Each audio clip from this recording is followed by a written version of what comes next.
मैं सबसे पहले तो आप सभी मीडिया वालों का जो है धन्यवाद करता हूं कि आप लोगों ने मुझे ये मौका दिया कि मैं अपनी बात को जो है आपके माध्यम से जो है पूरे प्रदेश में और देश में जो कह सकता हूं। तो जहां तक बात 15 मार्च शहीद राजा हसन खां मेवाती का जो ये अपना हरियाणा प्रदेश के जो मुख्यमंत्री हैं श्री मनोहर लाल खट्टर जी ने, तो हमारी इनसे मुलाकात हुई थी और कई बार हमारे 2-3 मसलों पे हुआ इनसे मिलना। तो मैं धन्यवाद करता हूं भारतीय जनता पार्टी सरकार का जो हरियाणा प्रदेश में चल रही है, मनोहर लाल खट्टर साहब का। और अफसोस भी है इस बात का कि 76 साल आज देश को आज़ाद हुए हो गए हैं और शहीद राजा हसन खां मेवाती की जो शहादत है वो एक सेकुलरिज्म की एक ऐसी मिसाल है कि जब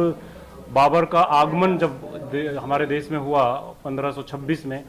तो जब राणा सांगा के साथ उनका युद्ध था, मगर उन्होंने किसी भी धर्म को ना देखकर इंसानियत के खातिर अपने पड़ोसी जो राजा था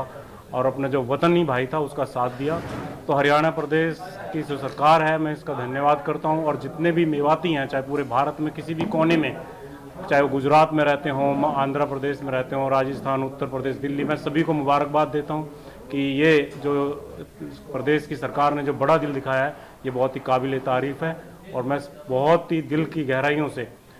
श्री मनोहर लाल खट्टर साहब का धन्यवाद करता हूं अपनी तरफ से, पूरी मेवात की तरफ से, हरियाणा प्रदेश की तरफ से। मुख्यमंत्री अभी मेरी सुबह ही बात हुई है, मैंने उनसे टाइम मांगा है, तो इंशाल्लाह मेरी 1 या 2 दिन में मुझे टाइम मिलेगा। तो उसके बाद हम एक प्रोग्राम करने जा रहे हैं दिल्ली में,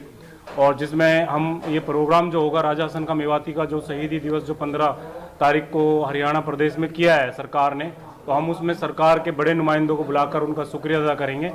जो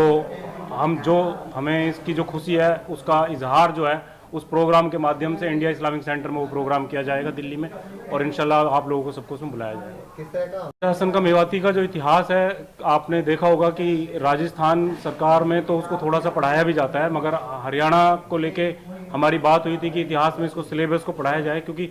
एक ऐसा राजा जो सेकुलरिज्म को लेके, जिसकी पूरे भारत में अगर आप देखेंगे तो 12,000 अपने घुड़सवारों के साथ शहीद हो जाना सिर्फ इस बात के लिए कि अपने पड़ोसी राज्य का साथ देना है, तो ऐसी मिसाल पूरे भारत में नहीं है। और ये कम से कम जो हमारी जो मांग थी, जो खट्टर साहब से जो हमारी मांग थी, तो वो इसी को लेके थी कि ये एक ऐसा एग्जाम्पल है जो हमारी आने वाली नस्लों को पता चले कि जो मेवातियों का जो इतिहास रहा है वो ऐसा गौरवशाली रहा है कि उन्होंने कभी धर्म और जातियों के आधार पर जो है ना पक्षपात या किसी का वो नहीं किया है। राजा संघाता ये बात हो रही थी कि जैसे हमारा ये नूंह डिस्ट्रिक्ट है, हमारा पलवल डिस्ट्रिक्ट है और गुड़गांव डिस्ट्रिक्ट है, तो जो यहाँ के हमारे जो लोग जाते हैं जिनका काम